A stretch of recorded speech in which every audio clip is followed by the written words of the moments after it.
กำกูไป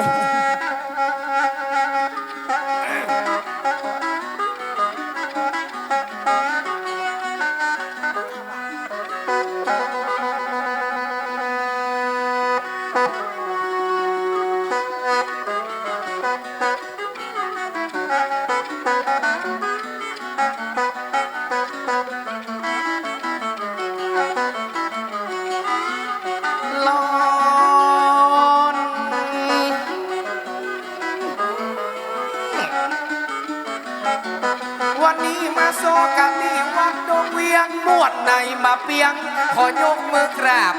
หันพี่น้องแม่กันยากแยกจะช่วยกันไล่บาปแหบเอากุศลจะได้บุญเหมือนกันหมดวันนี้นะเจ้าน้องแก้ววันนี้มาโซกะตีวัดดงเวียงละม่วนในบ่อเวียงขอยกมือกราบวันนี้หมู่เฮาจะช่วยกันไล่บาปแล้วจะหาบเอากุศลผลบุญมีเงินในว่าในวัดฝูงเตวัดตัดบ่เฮอได้มาสูนวันนี้พี่น้องมากุดสร้างกองบุญไผ่มาก่อนมาลุนเพื่อได้บุญล้นล้นโอ้ยบุญท่วมหน้าท่วมตาวันนี้เป็นมหาบุญมหากุศล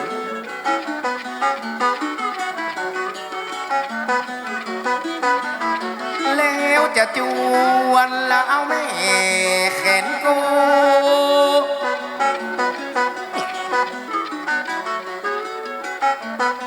ลันนาบ้องเกิดเป็นคนมาทำดีเอาไว้ถ้าว่าทำให้มันดึงมาเป็นศักดิ์ศรีก็นะว่าเฮาทำความชั่วหนึ่งทีมันลบล้างความดีได้100 ครั้งปานครั้งฉะนั้นเกิดมาเป็นคนต้องปลูกสังคมไว้เฮือมันกว้างๆอยู่วัดกำวัดอยู่บ้านกำบ้านเพื่อได้กำภาษาสนาเฮาเกิดมาเป็นลูกเจ้าพุทธน้องมาดีย่ำยุดพระพุทธศาสนาเกิดเป็นคนไทยต้องหมั่นไว้มันแสเอาอย่างศรัทธาทานตะวันที่นี่อย่าเมื่อละมีการมีงานเพื่อรวมพลังกันตึงน้องและพี่นี่และน้องและน้องโอ้มาแล้วเรียนเชิญนะเจ้าเนอะตอนนี้คณะกรรมการเอาเก้าอี้มาเรียบร้อยแล้วเก้าอี้จนพ่อบ่โปเนาะขึ้นมาหาโชนนี่นักขนาดนายมนต์เปิดว่าวันนี้จะร้อยอดปันอดเด็ดออกฟูนาโตกระตึงบะฮกไปไหนตาสางตอกระปุยไฟในเฮาจะซอเอาใจ10 สาวเจ้าบ้านขออย่าตุ้มมันละจังซอเป็นหางนี่และน้องและน้องโอ้เอ็มนี่ลูกคอเลยสอนเพชรตุยมาลุน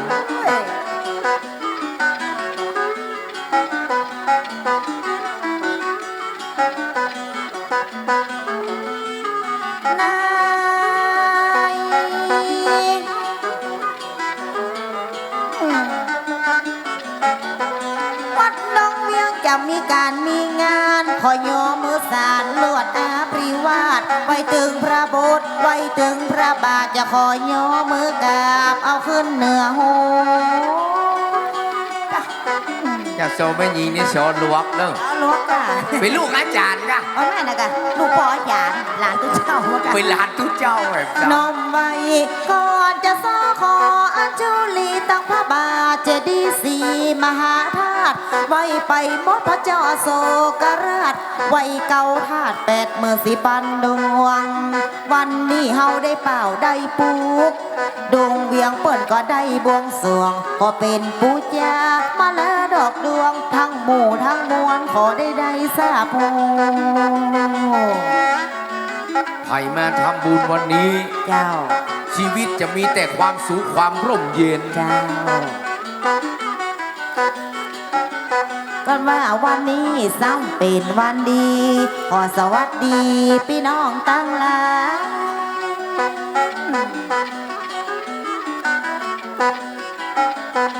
ลิงโลจะยักดีที่ใส่เป็น นองสละจังทรัพย์และสละตังห้องดังพระองค์เจดีย์ทองยอดสูงเสียดฟ้า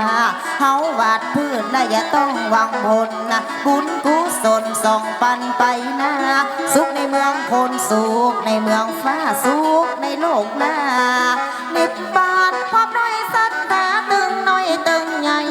เอาใจใส่ช่วยกันให้กันหาจะได้เปิ่งปกบุญปาวนาอย่าได้นำสู่ศรัทธาใหญ่กว้างขอปาละมีศรัทธาตึงเท่าตึงหนุ่มนี่แหละน้อจี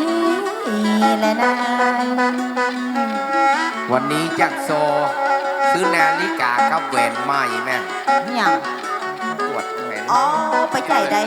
ฮะ โดนแดดแล้วมันจะลอกนะ อ๋อ นายมอนกุศลบ้านเราแล้วก็มีทุกสิ่งได้น้อมลิงจงได้มาหา น้องปุ๋ยไฟกับป้าไอ้จันตาอย่าขอย่อมือสาดงเวียงบ้านไกลเขตอำเภอพานบุญกินบุญตาน้องปีนี่แหละน้อจ้าแหละนาย แล้วล่ะ แล้วละเจ้า แล้วล่ะ ว่าอย่างนักจะเปิดจะก่ายเปลี่ยนกันว่าเนาะแม่เนาะ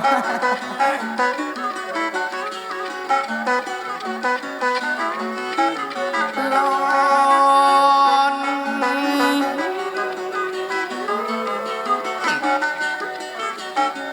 วันที่20ตรงกับเดือนมีนามูลรัศธาเปิดได้เอาใจใส่ที่วัดดวงเวียงนี้จะได้จับงานใหญ่ต่างมายกมือไหวเอาบุญร่วมกันเปิดได้อย่างใดอยากโซขอได้อย่างนั้นเนอะ น้องเจียววันที่20ตรงกับเดือนมีนานะมุนรัศธาเปิ้นได้เอาใจใส่ที่วัดดงเวียงเปิ้นได้จัดงานใหญ่ตั้งมายกมือไหวตั้งใจมาเอาบุญวันนี้พี่น้องมาหลายงานนักมีงานในวัดบ่เฮอได้หายสูญตึงบอกว่าไผ่แม่ก่อนแม่ลูนขอเพื่อได้บุญและเหมือนกันทั้งนั้น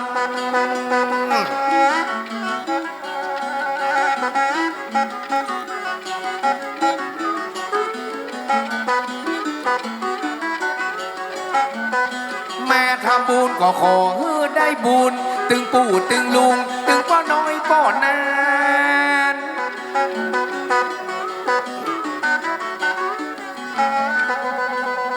ว้า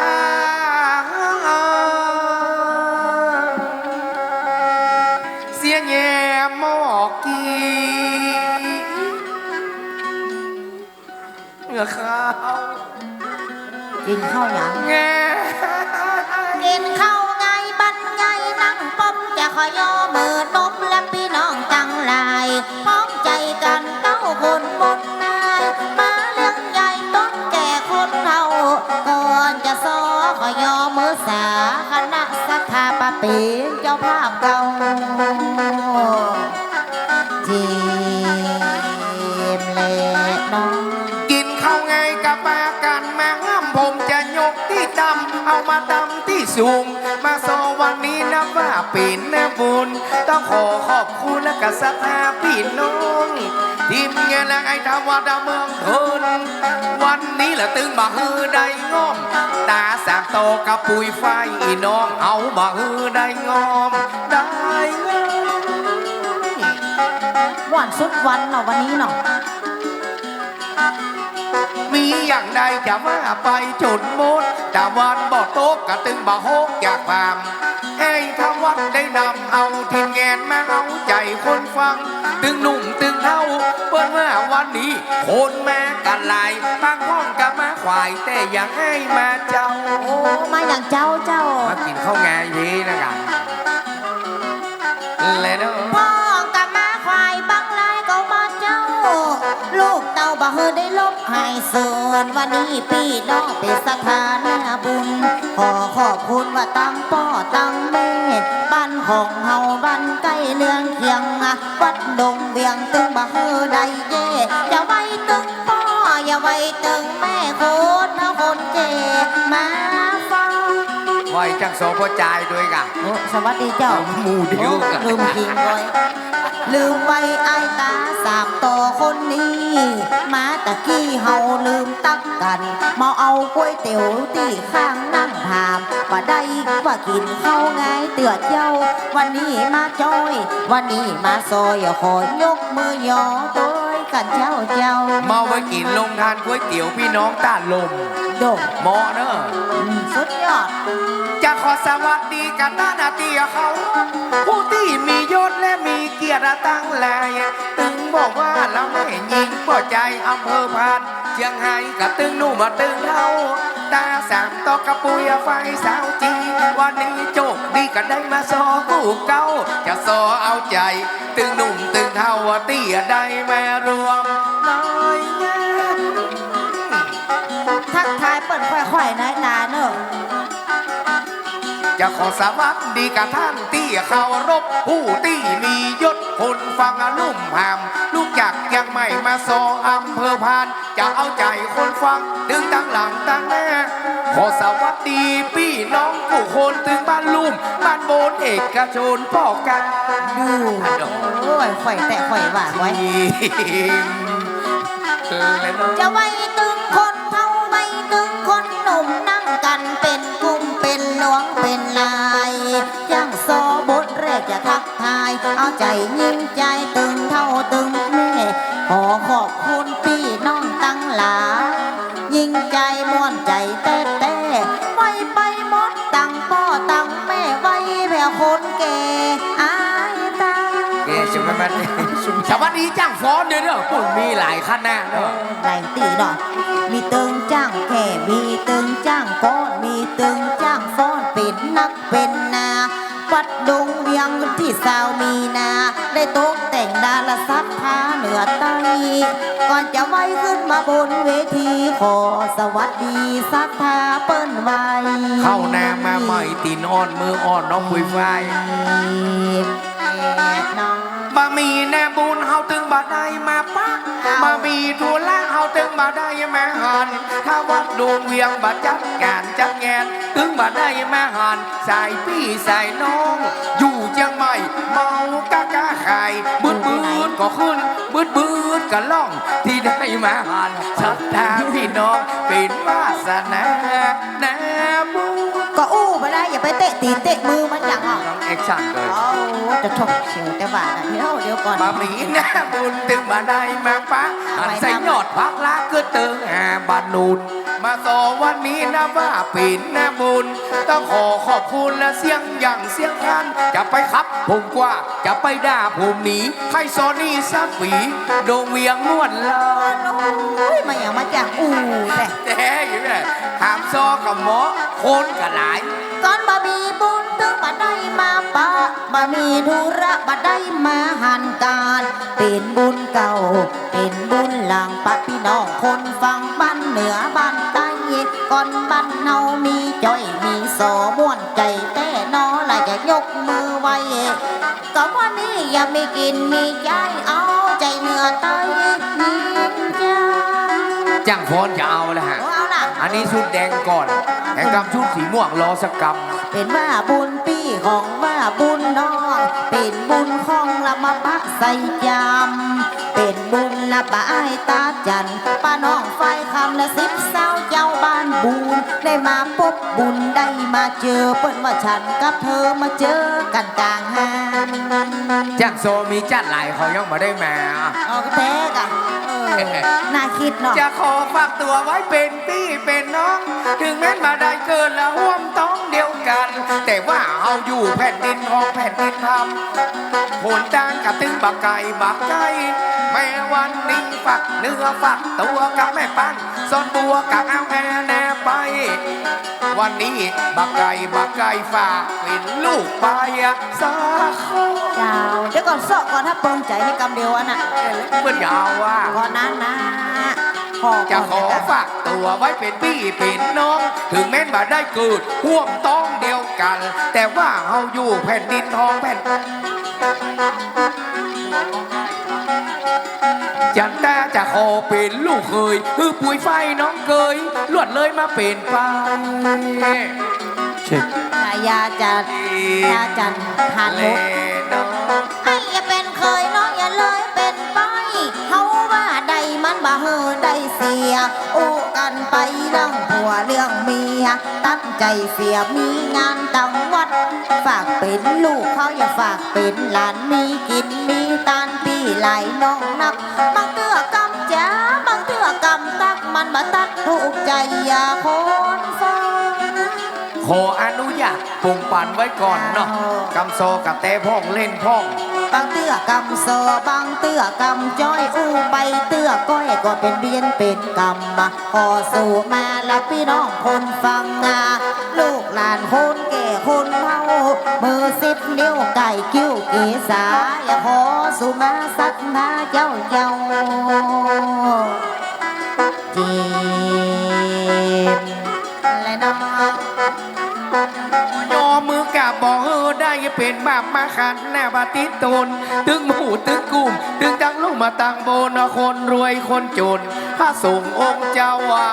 วันนี้ปุยไฟจันตาจะเอาใจศรัทธาได้มาโซกู้เก้าวันนี้มาม่วนงานสะเล่าตึงนุ่มตึงเทาแย่เมื่อมีงาน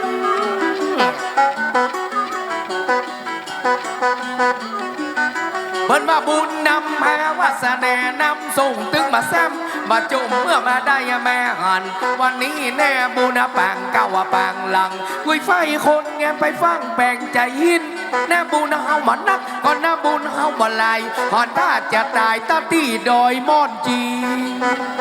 คุณขับรถรับนายแม่ได้เอิญนะกะเดิน ก็บดีตอนว่าบุญบอลลายนี่บุญบอลนักวันว่าเฮาบ่ฮือให้สูญวันนี้นักศิลป์นักบุญนักขอขอบคุณเต้นตังเจ้าภาพพี่น้องก็มาไว้มาสา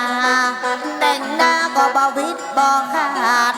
บ้านเฮาคนมาหลายมามากตึงบ่ฮือมีบาปอันใด ยินดีต้อนรับทุกคนทุกท่านที่เข้ามาในลานบุญลานวัดเท่านี้ ก็ว่าขอคุณเจ้าพี่เจ้าน้องก็จะเพื่อนตึงป้องจนประแปลงจิตใจก่อนว่าเฮาหลุดไหลก็ขออภัยคนแก่คนเฮาว่ามีอย่างไรว่าไปจนบดตะวันบ่ตกก็ถึงบ่ฮกบ่หาวจะฮู้กันแซว ปุยไฟจันตาได้มาสอกู้แรกเอาความสุขมาแจกพี่น้องตั้งลายลูกจากเจียงใหม่ได้มาสอเจียงไฮ้จะวาดลวดลายแล้วเอากันเต็มที่พิจารณาต้งกับมาเมื่อตาว่าพิจารณามาเมื่อตะกี้ได้มาโซดงเวียงวันนี้แล้วจะเอาเต็มที่เต็มตา โอ้มันดินนะแต่ว่าเจ้าแล้วมาตอนจะเหลือก็นี่ ปุยไฟจันแต่ได้มาโซกู้แรกเอาความสุขมาแจกกับพี่น้องลุ่มหามวันนี้แม่โซกับที่อำเภอพานตามที่แม่หันกับปุ่นดีอวดดีแองมาโซบ้านเฮาปะก้าคนใจดี3 โมงถึงมานี้4 โมงถึงมาเนี่ย5 โมงกลับมาเนี่ย6 โมงกลับมาเนี่ย7 โมงกลับมาเนี่ยเอาจนเปิ้นจ้างเนี่ย โอ้แม่จำไว้เด้อจะมาจ้างยักษ์ก่อนนะ เลยน้องละ 4 โมงมานี่5 โมงก็มายังจะไปกู้เจ้าบ้านสู่ยังมาเต็มใจเอาใจเมืองผ่านยังไงไปตั้งในเปิ้นมีงานจัดเก่งบ้านเราแล้วว่ามาช่วยกันมีตึงคนดีมีตึงคนเด่นผู้นำละของเฮาก็เก่งตึงบัดใดขยิงอันใด จ้างโซเจียงใหม่วันนี้ถามจะเลิกกี่โมงนาฬิกามามีความหมาย โอ้เพราะอย่างอ่ะ มันมาเดิน ว่าเนี่ยกัน เอากล้วยขันตั้งไหวแม่กล้วยสูงมาได้เลิกกันมา โอ้ว่าไปเลยนะอยู่คนเดียวเนอะข้าไปอยู่ตัวเองเนอะการงานบ้านเฮาช่วยกันขันนาตึงบ่ฮือผิดบ้านละบ่ฮือมุนมัวขอขอบคุณและตึงเปิ้นตึงตัวตึงบ่กวนเนอะอะหยังแม่เจ้ามีอย่างใดขับไปรายการว่าเป็นงานอะหยังดังเจ้าภาพเก่าจีบ ญ่เปิ้นได้เอาใจใส่ถึงบ้านใต้บ้านเหนือมาโซวันนี้หมดแล้วมาหมดเหลือกับข้าวกำเพื่อเราจะเอามาอูอันนี้เรียกเสียงปีเสียงโซตาสากโตจะเอาใจผู้รู้อย่างโซสองคนจะแม่เปลี่ยนกันอู้ถึงมาเฮือได้งอมได้มานั่งตั้งแน่พี่แม่หานที ว่าเปิดใครหนังเสียงมันดัง ย่างโซกับมาแนกต้อนรับมีงานในวัดเอาได้แม่ขับขานเขาจะเอาใจกับพี่น้องคนฟังตึงตั้งแน่ตั้งหลังตึงคนผมคนตุยมาโซวันนี้ไอ้อย่างแม่ใจดี นั่งบนเวทีลมเย็นซุยซุย โอ้ดีกะ3 โมงก็ลมเย็นหอมตัวเอง และน้องนะ ลมเย็นแล้วว่ามาซุยสองหน้าแม่อุ้ยป้อน้อยป้อนานจนเจ้าปากันมาฟังไว้ทางตาจันตัวนายไอปีว่าวันนี้จะมีงานไอยังใบรายการเปิ้นยืนมาตะกี้จะห้ามเต้นน้องจะห้ามเต้นปีมาอย่ามีการงานบุญ อันนี้ใบรายการยัง ไม่หูว่ะเปิ้นยืนอู้ตัวนะแกหลังเวทีอ่ะ ตัวหนังสือมันน้อยแม่ มีงานคนไหลคนนักแล้วมาอ้อนปากตักว่าเป็นงานอันยังตะกี้อีป่อเอาเงินหือตั้งหลังสุยังมาฟังปากันไปนั่งอูว่าเป็นวันนี้จะมีงานอันยังมีปอยมีนางเจ้ากว่ายังบ่หง หนังสือจ๋าไปไหนมาเอาหัวลงหมด โอ้มันกำมาถูกไล่ อากาศน้ำปิ้ง กำปิ้นฮันกะ รายการบ้านเขียนแม่นี่จัดได้ไอ้พี่ผมพ่อบอกให้หัน40 ดาบ้า50 ดาฟังเปิ้นส่งรายการไอ้ซ้ำหันบัดพี่วันนี้จันตาลืมเอาเว้นมาตุยมันยังมาซวยเมื่อมาโซวันนี้เพราะตัวหนังสือเป็นบัตรลูกผู้พี่ไอ้หันบัดพี่ตาให้มันละ ก็เปิดกับพิมพ์ไปยังหาเว้นวักเว้นเวิร์กจะ สายตามันซ่อน โดยันเหนืองหมากแนวได้ สายตามันซ่อนหันบัดพี่แม่ ดีๆเต็งอ่านฮันกะ เปิดส่งอะไรกันขึ้นมาเมื่อตีนี้กันแต่ไอ้พี่ผมพ่อบอกให้หัน40 ดามา50 ดาฟังพ่อใบรายการตัวหนังสือมันยุ่งวันนี้จันตาลืมเอาเว้นมาตุยมันอย่างมาซวยหันกะเมงอียุง โอ้มาหันยังให้ที่ดูในอาหารแม่ อาก็คือจังโซไม่ยิงมันห้ามนี่แม่ห้ามนี่กะ ใส่ตามันกับแม่ใส่นุ่งใส่ตาวันลุงท่าจะรับปีวันนี้ซ้ำเป็นวันดีตาบดีหานกันในมุมจันตาเฮยเคยมาฟังกันมีใบอายังและบะเฮยหยับยุ่งใส่ตาบดีหันกับแมงอียุ่งแม่บึดมาจะปุ้งเขาดัง ให้มันเพ่งเข้ามา ไว้ก่อนเจ้าอยู่นะก็มีงานคนแก่คนเฒ่าปากันนั่งเฝ้าอย่าห้ามรายการพี่น้องดงเวียงจะมีกินมีตาลตึงลูกตึงหลานบ้านไก่มีอย่างใดอย่าว่าไปแต่นอเอาพี่เอาโซเป็นเสียงจ้างใหม่ ก้อยห้ามกับไปจะน้อยปุ๋ยไฟเนาะ เจ้าอย่างมาม่วนใจลำ มีอย่างอะไรว่าไปโจรมดแดดออกฝนตกแห้มหกไปในกับซอพิษมาสะเบื่อผ่านล่างตัดใดเพราะว่าปากกับใจนี่มันบ่อยู่ที่เก่าตึงคบตึงกัดมีตึงมัดตึงศอกมีตึงก้างตึงวอกมีตึงศอกตึงเข่ามีตึงลวกตึงเก่งมีตึงเด้งตึงเด้ามีตึงสวงตึงเข้าตึงขายาวเวที